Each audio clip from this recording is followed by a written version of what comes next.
Joining us now to review some of the headlines of today's newspapers from around the world is Arise News analyst Emmanuel Efeni, the great Malabite. Good morning, Ruben. Good morning, Ayo. Good morning, Rufai. Good morning. Share Rojo.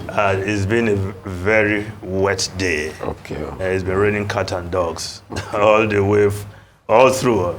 Waterlogged traffic, people queuing for fuel, causing more traffic. But that's Lagos for you. Well, let's start the review with this day, Nigeria's newspaper of record. We start with the story above the masthead. Shehu Sani, State Police is mirage, recipe for anarchy. Says it will be used by governors to persecute opposition, harass non-indigents, rig elections, counter federal police in case of conflict of interest between federal government and states. Well, all the bad things that likely to happen with the abuse of state police. But that will not stop those who are canvassing for state police as part of the recipe in securing our nation. But more importantly, it has to be part of the restructuring which many have clamored for over time. If we have state police in other climes, and they are not abused as Shehu Sani is prophesying or predicting, then we have to look into ourselves. And when that time comes, then we have to put in place structures to ensure that state police will not be abused as Shehu Sani is thinking it's likely to be. Of course, the governors who set up one security outfit or the other, Amotekun, Ebubeagu. Yes, I never heard of the late Governor Rotimi Akeredolu used Amotekun to harass political opponents. Rather, they were pursuing kidnappers in the forest and making arrests. But I know what happened in Ebonyi State, where Ebubeagu became the terror of opposition. And so it's not a given that wherever there's a security outfit in Nigeria, it be used to harass opponents, persecute non-indigents. So the debate will be on. The governors are on board. And of course, the next line of action will be the constitutional amendment to ensure that we can have state police in this country. And I'm sure everybody will be involved in that process. Will also be looking at measures to ensure that state police will not be abused by governors who will want to do so. Certainly not all governors have that mindset of using security outfit to harass their opponents. Now, the lead story, Red Cross declares Nigeria hunger crisis alarming, demands immediate attention, says time to act is now. PDP, Tinubu is overwhelmed, lacks capacity to lead Nigeria. Bugaje, his officials not telling him the truth.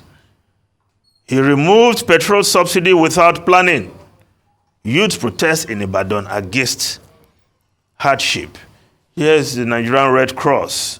We're coming to the rescue, trying to raise funds to provide food for vulnerable Nigerians. Even those who are not vulnerable before this time are feeling the pinch, let alone those who are vulnerable. So the Nigerian Red Cross taking the lead there to organize and arrange food for the vulnerable Nigerians, because according to the Nigerian Red Cross, and I'm sure many will concur, the hunger crisis is alarming in the country. And of course, the Daily Sun newspaper Anti-government protest shakes Ibadan as Tinubu's son, Sheyi, urges Nigerians to endure hardship. PDP insists president lacks capacity to rule Nigeria, hails governors.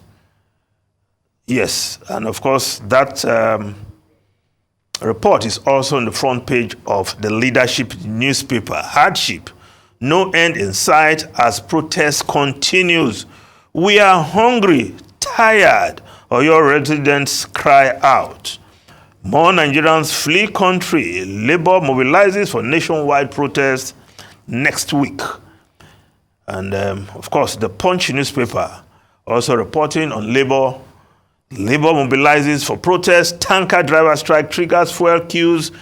Federal government meets drivers. Filling stations shut in Abuja, Kano, Ogun. Ipman urges dialogue. NLC adamant workers vow to join demonstrations as Oyo protesters lament hunger.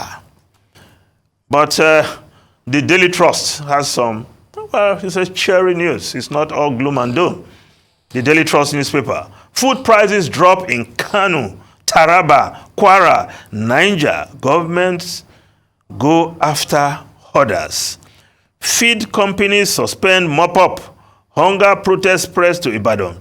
Of course, it's good to hear that things are changing in Kano, Taraba, Kwara, Niger. Of course, it was in Niger State that the governor declared that no food should be taken out of the state.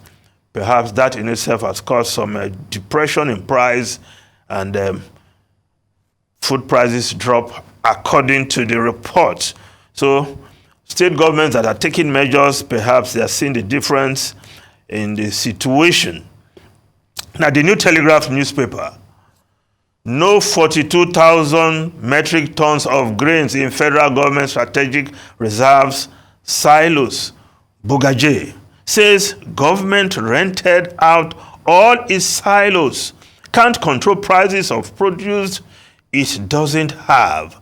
Nigerians grappling with problem Buhari planted. Middle Belt Forum. Stop the blame game. ASAF tells federal government, governors, Ibadan youth protests. Now, the Nigerian Tribune newspaper, manufacturers agree with federal government to slash price of cement. Companies list condition says product won't sell more than 8,000 naira. Now, the cement manufacturers met with the federal government yesterday. Dangote Group, Boa, Lafarge, and they all agreed to reduce cement prices to between 7,000 naira and 8,000 naira. Well, this is one commodity we thought Nigeria has in abundance because we no longer import cement. But suddenly, between January and now, the price doubled. And the manufacturers really have some explanations to make in this regard. But the federal government called these manufacturers yesterday, and after the dialogue, they have promised. It's a promise, but what obtained in the market remains to be seen. Because the other day, I remember it was Boa Group that first claimed, declared that cement will not sell for 3,500 naira. But we know better now what happened at the market. Now, the Vanguard newspaper, Forex crisis 2024 budget suffers major dislocations. Benchmark exchange rate now half the value. Revenue expenditure estimates unrealistic.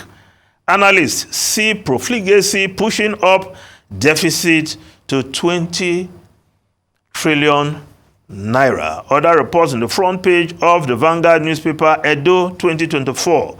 APC youths, women take over secretariats, want sack of state working committee. I won APC primaries with over 6,000 votes. Okpebolo Dekeri storms Ganduje's office, demands certificate of return as Imuse congratulates Idahosa. Well, the case of Edo PDP, where 3 persons are claiming to be the elected candidate of the APC. We'll see how the National Secretariat, the chairman, and others at the National Working Committee will resolve this matter. But already, problem within the APC as regards the upcoming Edo election. Internal democracy, again, the problem. Now, there's another report there. Wale Edun Cardoso SEC management team visit Wigwe's parents. Yes. Now, if we just look at the Business Day newspaper quickly, weaker Naira's seen fueling cross-border petrol market. Yes, petrol is now in Nigeria, given the price and the weak value of the Naira. The CFA franc used by French-speaking West African countries is now, of course, of higher value than the Naira. As a result, there is incentive, and that is incentivizing those who have the intention to take petroleum products from Nigeria, they subsidize petroleum products, to Benin, Niger, and other West African countries. It's like we're back to square one. Now, the Nation newspaper, diversion of 10 billion naira. EFCC detains ex-Kwara governor. Ahmed trials slated for Ilorin is ready to take questions on his stewardship, his handlers are saying. Now, the other story there, CJN, NBA, Ayedatiwa extol Akeredolu, court valedictory for ex-governor. Of course, the burial rites of late governor, Rotimi Akeredolu, governor of Ondo State, has started, and there was that valedictory session for him yesterday. He was a senior advocate of Nigeria even before he became governor. Well, his family will continue to take consolation in the fact that, well, he did his best as governor of Ondo State. Now, the foreign newspapers quickly. Daily Telegraph newspaper. U.S. moves to block Israeli offensive. Biden tries to stop invasion of Rafah as he calls for UN vote on temporary ceasefire. I hope Biden can at least put his foot down on this so that Israel don't go on with that attack on Rafah, which clearly is going to cause huge human death toll if that were to happen. But does Israel listen to anybody these days? Now, the Guardian newspaper, stand with me. Yulia Navalnaya vows to continue husband's fight. Yes, opposition leader's wife accuses Putin accuses Putin and issues defiant call to Russians. Yes, the wife of the Russian opposition, Navalny, who died in the Russian prison. The wife is saying, look, we'll continue fighting for the Russian people. She's ready to take the mantle. Now, the Washington Post, lastly, of course, the same story there. Wife of Navalny takes on his work, demands return of husband's body, widow. Russia wants to cover up cause of deaths. Now, the other story on the front page of the Washington Post, allies fear a potential reshaping of NATO. If Trump is reelected, issue of defense spending could come to a head. Ruben, Rufai, and Ayo. Okay, let me start with the U.S.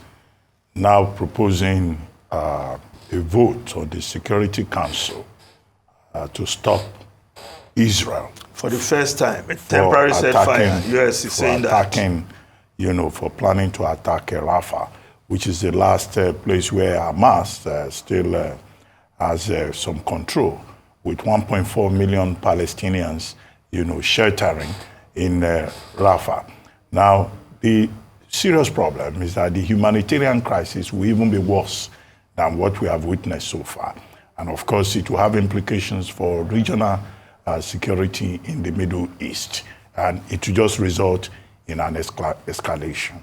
The unfortunate thing is that Netanyahu is insisting that, in fact, unless he wipes out the remaining part of Gaza, it's not going to stop. He's taking it as if, you know, it's a life mission to obliterate, you know, Hamas and the whole of Gaza. But the U.S.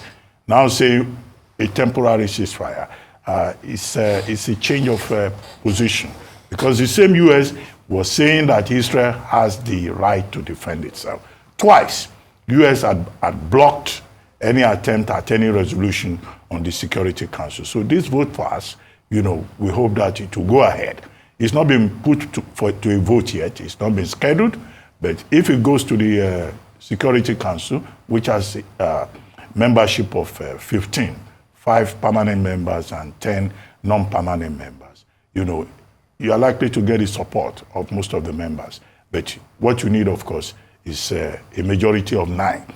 If you get that majority of 9, then the UN Security Council will have been able to intervene effectively without any veto from the big 5.